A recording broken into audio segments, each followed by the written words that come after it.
Jamaica, man, it's got one really famous haunted place, and that is called Rose Hall. Now, apparently Rose Hall is haunted by a ghost named Annie Palmer, which oddly enough they call the White Witch.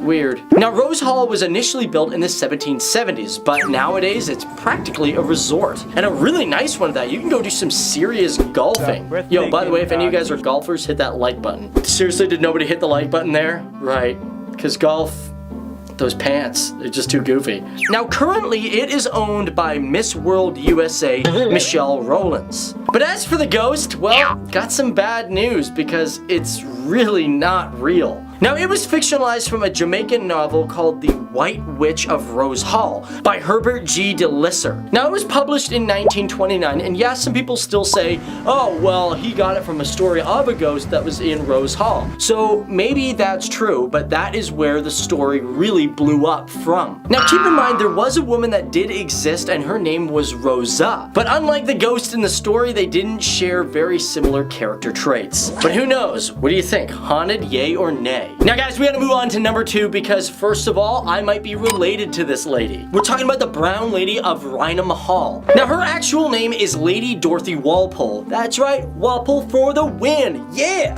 So, that's right, us Walpoles, we definitely would be scaring people after we die because we just love getting under people's skin. Now the hall was completed in 1637 and for 400 years it was owned by the Townshend home. Now Dorothy Walpole, she was the sister of the first Prime Minister of England, and that was Robert Walpole. Dude, I got royalty in me too? This is awesome. Now as for Dorothy, she is probably the most famous ghost in the entire world. You probably have seen this image before, and yeah, it's terrifyingly creepy. That staircase, no thanks. It's not like Gone with the Wind where you're carrying a beautiful dame up the staircase. This one, you're running away from the staircase. Now this photo was taken in 1936, and the story is that Dorothy committed adultery with a man by the name of Lord Wharton. And when her husband Charles Townshend found out, he locked her in a room where she died from starvation. Now the first person to see the ghost of Dorothy was Lucia C. Stone during a Christmas gathering in 1835. Whew! Just scary. No, get me out of this video. Ah!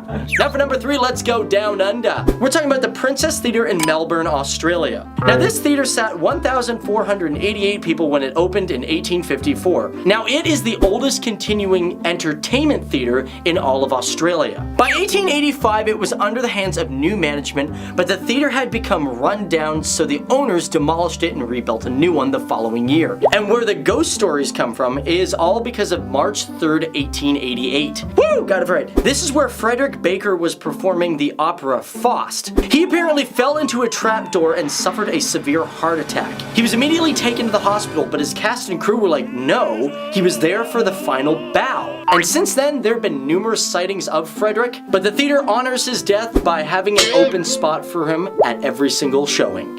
Okay, next one. We're talking about the Waverly Hills Sanatorium. It is the creepiest place on earth.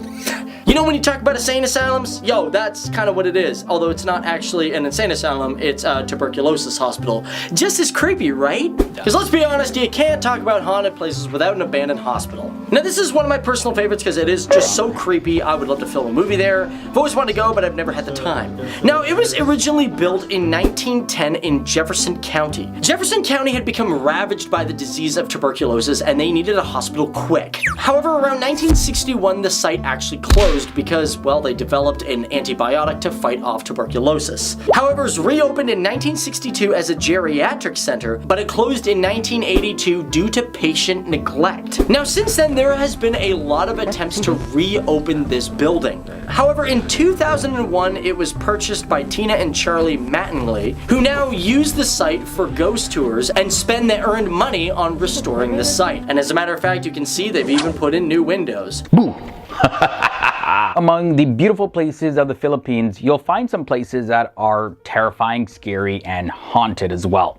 We have the BALETE Drive. This is a 2-lane street in Quezon City, and it's believed to be haunted by a white-veiled lady who appears often just out of nowhere.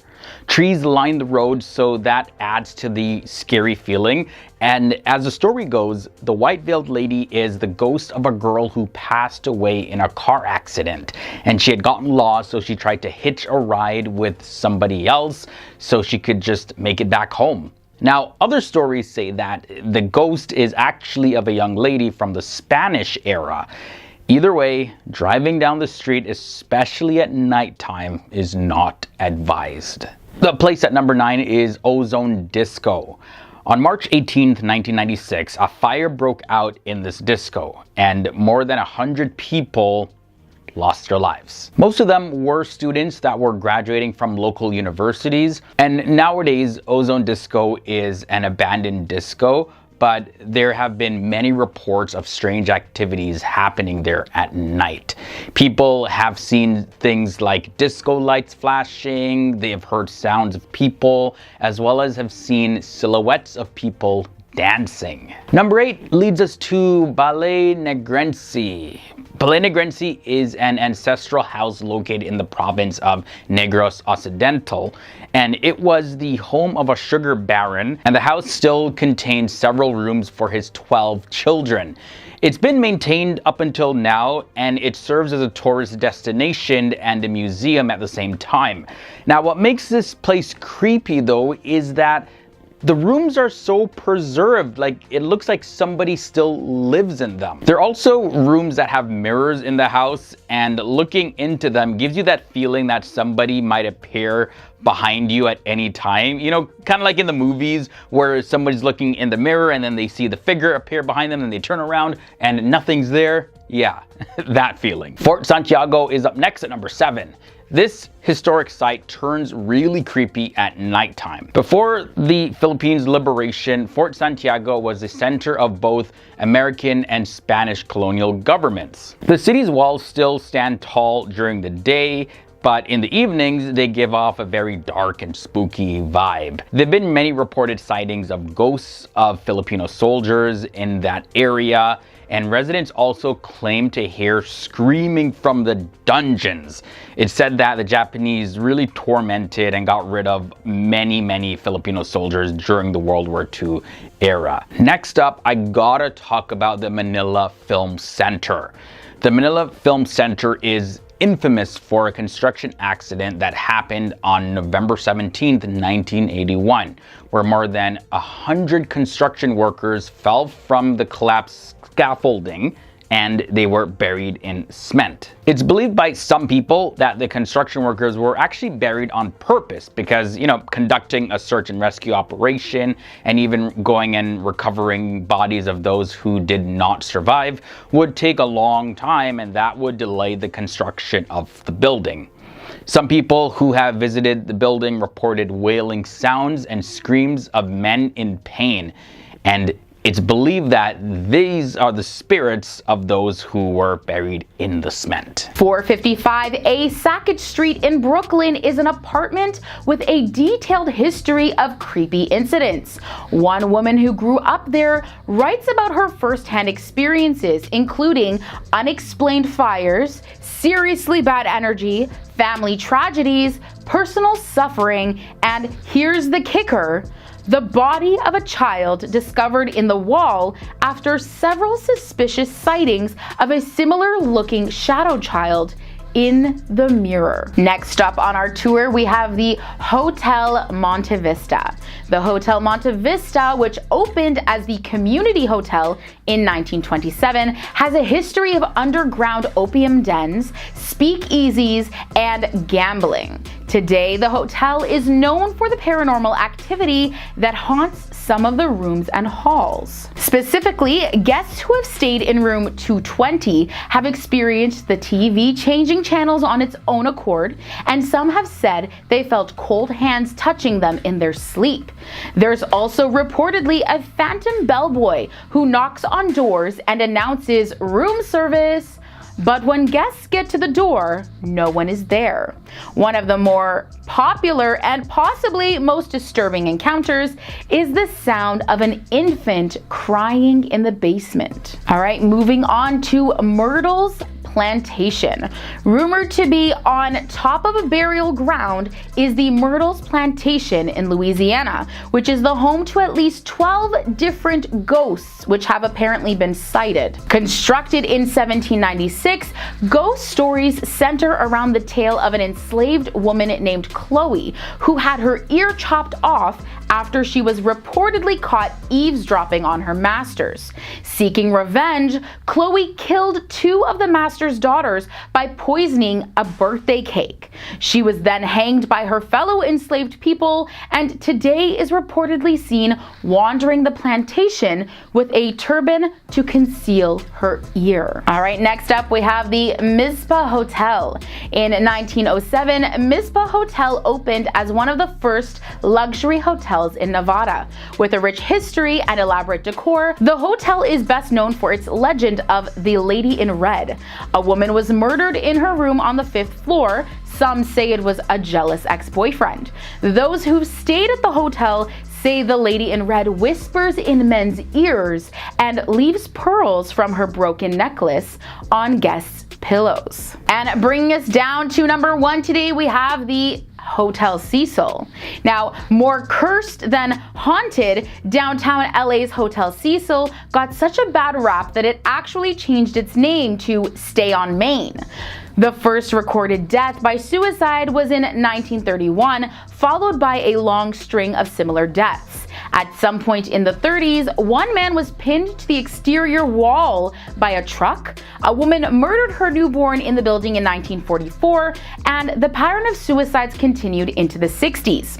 In 1962, a woman jumped from the 9th floor window and landed on a pedestrian, killing them both. In 1964, Goldie Osgood was brutally murdered, a crime that has remained unsolved till today.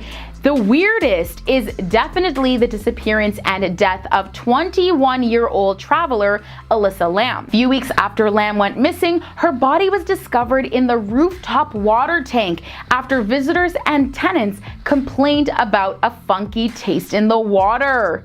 There's even a creepy Netflix documentary about it that you might want to check out for more details. Caritas Hospital.